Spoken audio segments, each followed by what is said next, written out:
किया जा रहा है।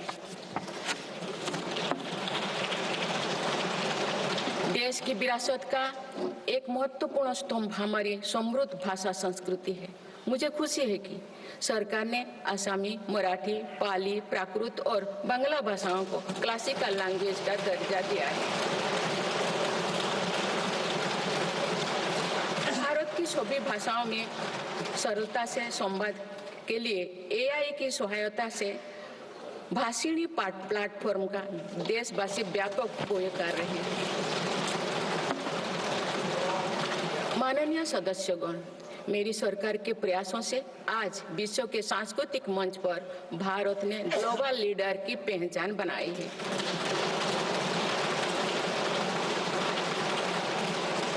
सभी एशियाई बौद्ध देशों को आपस में जोड़ने के लिए मेरी सरकार ने पहली एशियाई बुद्धिस्ट कॉन्फ्रेंस का आयोजन किया। पिछले वर्ष वर्ल्ड हेरिटेज कमेटी की बैठक का आयोजन भी भारत में हुआ, जिसमें 140 देशों ने भाग लिया। अंतर्राष्ट्रीय योग दिवस के माध्यम से पूरा विश्व आज भारत की योग परंपरा को अंगीकार कर रहा है। माननीय सदस्यगण, प्रगति की भव्य इमारत को नई बुलंदियों तक ले जाने के लिए मजबूत स्तंभों की जरूरत होती है। भारत के विकास के लिए मेरी सरकार ने रिफॉर्म, परफॉर्म और ट्रांसफॉर्म के ऐसे ही 3 मजबूत स्तंभ बनाए हैं। आज ये सब पूरी दुनिया में भारत के नए गवर्नेंस मॉडल का पर्याय बन गए हैं। सरकार ने संविधान के लागू होने से पहले बने कानूनों की विस्तृत समीक्षा की है।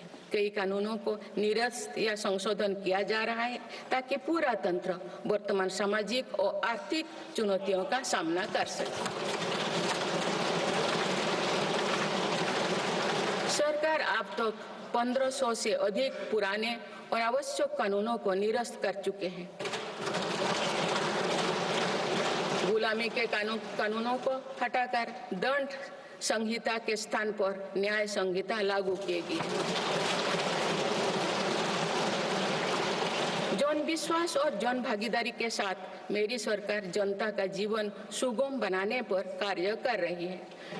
विवादों को निपटाने के लिए विवाद से विश्वास की पहल की गई है।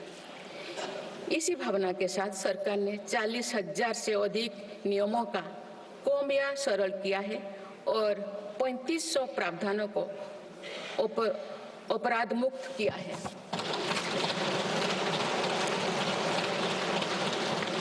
मेरी सरकार ने देश के अत्यंत पिछड़े इलाकों में आकांक्षी जिला कार्यक्रम प्रारंभ कर सुशासन का एक अनूठा प्रयोग किया है।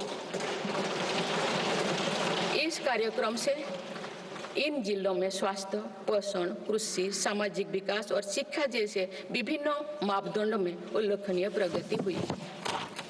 यूएनडीपी की एक रिपोर्ट में इस पहल की बहुत सराहना की गई है।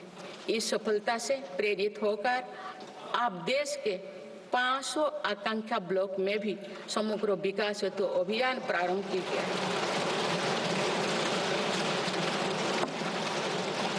सुशासन पर ध्यान केंद्रित करते हुए आई गोट कर्मयोगी डिजिटल प्लेटफॉर्म बनाया गया है, जिससे सरकारी कर्मियों को अपनी दक्षता बढ़ाकर कर्मयोगी बनाने का प्रोत्साहन मिल रहा है।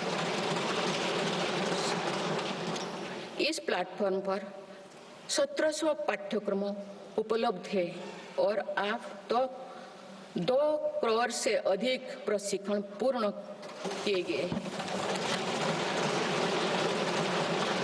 माननीय सदस्यगण, इस वर्ष देश सरदार वल्लभ भाई पटेल की 150वीं जयंती मना रहे हैं।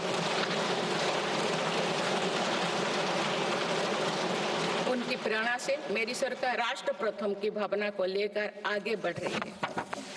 देश की सीमाओं की रक्षा और आंतरिक सुरक्षा सुनिश्चित करने के लिए सरकार ने ऐतिहासिक कार्य किए हैं। विशेषकर रक्षा क्षेत्र में आत्मनिर्भरता में हमें बहुत उत्साहजनक परिणाम मिले हैं। हम मेक इन इंडिया से मेक फॉर दी वर्ल्ड की ओर बढ़े हैं। इससे देश में रोजगार के नए अवसर भी बन रहे हैं। कुछ दिन पहले एक ऐतिहासिक पल में देश में बने 2 युद्धपोतों और 1 पनडुब्बी को भारतीय नौसेना में कमीशन किया गया है। देश में डिफेंस इंडस्ट्रियल कॉरिडोर की स्थापना और डिफेंस स्टार्टअप्स को प्रोत्साहन देकर हम आत्मनिर्भरता का और स्वरोजगार को मजबूती दे रहे हैं। सीमाओं की रक्षा के साथ साथ देश के सीमावर्ती क्षेत्र का विकास भी हमारी रणनीति का अहम हिस्सा है। सीमा क्षेत्र की सड़कें और अटल टनल, सेला टनल, सोनमर्ग टनल जैसे आधुनिक इंफ्रास्ट्रक्चर से रक्षा और पर्यटन का बढ़ावा मिला है। सीमा पर स्थित देश के प्रथम गांव में वाइब्रेंट विलेज कार्यक्रम प्रारंभ किया गया है। वामपंथी उग्रवाद को समाप्त करने के लिए के अंतिम चरण की भी शुरुआत हो चुकी है। सरकार के प्रयासों से वामपंथी उग्रवाद प्रभावित जिलों की संख्या 126 से घटकर अब 38 तक आ गई है। माननीय सदस्यगण, वैश्विक अस्थिरता के वातावरण में भारत आर्थिक, सामाजिक और राजनैतिक स्थिरता का स्तंभ बनकर विश्व के सामने आदर्श प्रस्तुत कर रहा है। चाहे G7 समिट हो या क्वाड, ब्रिक्स, एससीओ हो या G20, भारत के सामर्थ्य, नीति और नियत पर पूरे विश्व ने भरोसा जताया है।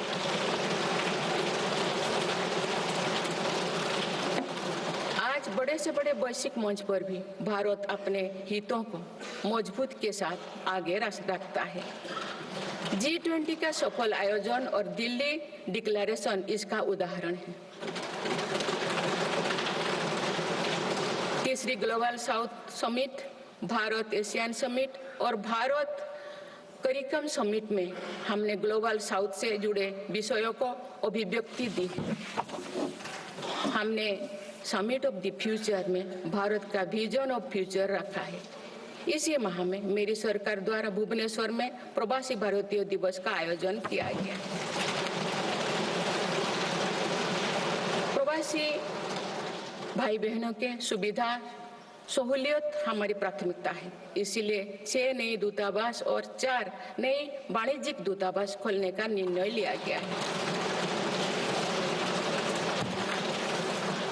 विश्व बंधु की छवि मजबूत करते हुए विश्व में कोई आपदाग्रस्त इलाकों में